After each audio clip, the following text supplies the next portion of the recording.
So you're feeling overwhelmed and you don't know what to do. I have a way that maybe you've never thought of before that might help. Before we get to that, I just want to talk a little bit about the overwhelm. Where does it come from? What causes it? And how do we currently try to handle it? I know for myself, I have multiple ways that I deal with overwhelm. One is just to avoid it. If things start to become too much, I am very quick to retreat. They say the fight or flight. I am a flyer. I will step away from it, get away from it, whatever it is. And that, although can be helpful, is not always the most helpful. Another way that I handle overwhelm is to delay it. Although it is good, especially if it's a big decision you're trying to make, to think about your options, to really weigh the pros and cons. If you continue to delay, you're actually just saying no to whatever that decision is. And there are still consequences and repercussions from that. Another way, the third way that I think about how I deal with overwhelm is to cover it up. And that's almost an avoidance too. It's that out of sight, out of mind. And so you cover things up. For example, I originally started recording these videos. I tried to do it in our shed in the backyard. And you can actually see that at the end of one of my previous videos. But I needed someplace quiet and where I could focus and try to record without too much interruption. And I tried in the shed. It was too hot. In Texas, I started in the middle of summer and it was 100 degrees outside, and that was an interesting little experiment. And so I had to figure something else out, and that led me to the garage. And so I've been, if you see me recording inside, most of the time that is in the garage. If you see this beautiful green curtain behind me, uh, that is what I'm using to help cover up all of the chaos of the garage. But today I'm going to uncover it because I want you to see, as an example of things that we do. We cover things up, we hide them, we put them out of sight so that we don't have to think about it. And so let's see what's behind the curtain. All right, so like any typical garage, we have shelves full of boxes of stuff. And I'll be the first to admit most of this is mine. It's one of those projects where I say one day when I have time, I will go through them, because there are important things in there that I don't want to get rid of, but the reality is most of it is junk. So we cover things up, right? In today's world, the modern world, we have so much information and so much, just with technology and media, the amount of information that we have to process every single day is a lot. And because of that, it can lead us into what is called information or decision fatigue. And that is when the amount of information coming in exceeds your capacity to handle it. And the access that we have to pretty much anything we could ever want to know and things we don't want to know is just overwhelming. And so that all leads to that mental fatigue that we feel, and our brains just kind of shut down. So with that, I want to offer you a little bit of help. And something that's helped me is to eliminate. And I know that sounds easy, but if you've ever tried to clean out your garage or clean out the attic or downsize or organize, it's not as easy as it like sounds, as it looks. And so eliminate. I have said this in every video, and I'm going to keep saying it.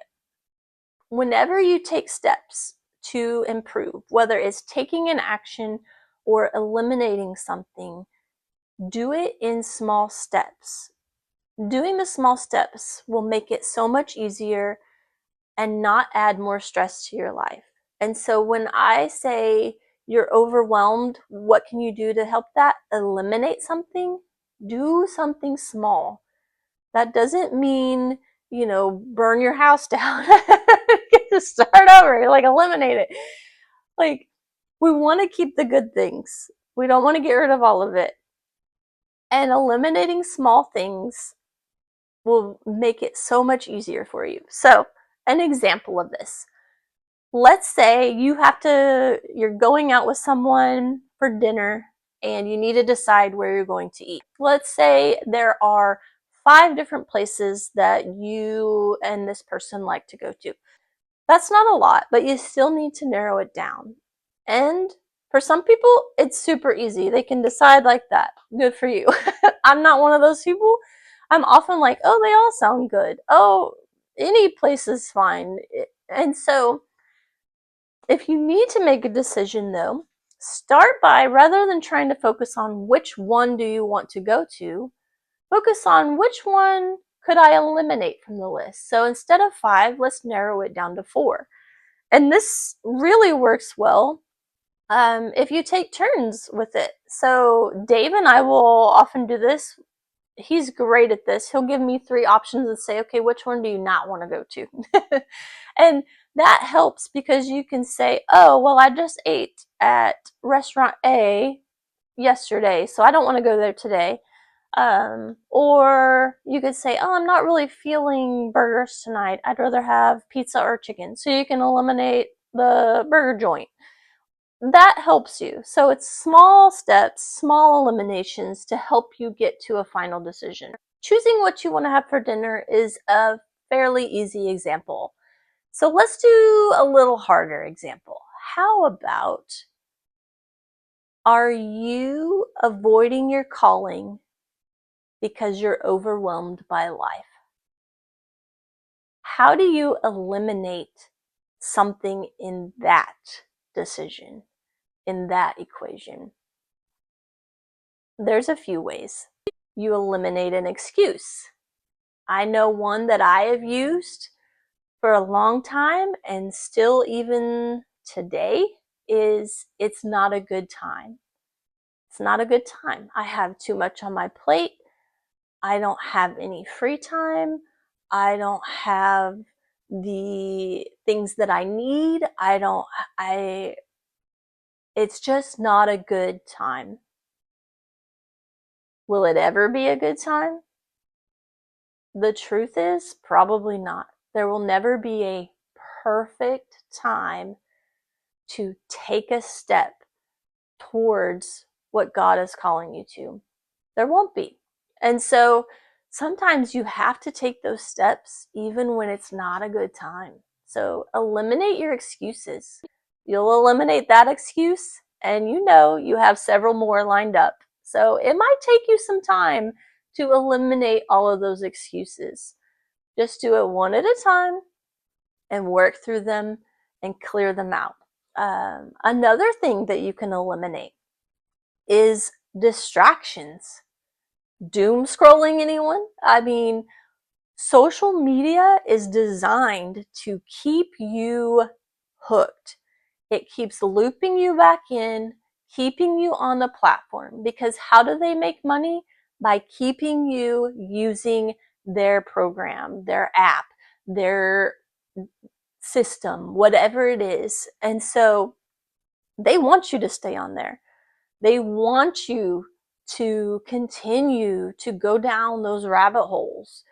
I'm not saying that social media is bad. Clearly, I use it, but too much of anything can be a bad thing. And so maybe you need to start eliminating distractions. try to just think outside the box, but do that by eliminating a choice or eliminating an option that you have. And so that's where I want you to start. When you're feeling overwhelmed, start by eliminating, making space so that you can start to clear out some of the things that you don't want. And that will allow you then to focus on the things that you do want. And so eliminating some of that stuff will help remove the overwhelm and help you move forward and continue to grow. And as always, I look forward to seeing you in the next video. How do you normally handle overwhelm? No decision is actually a decision. And am I recording?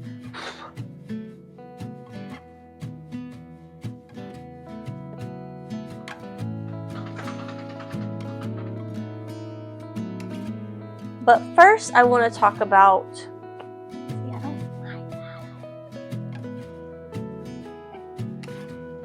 I want to offer you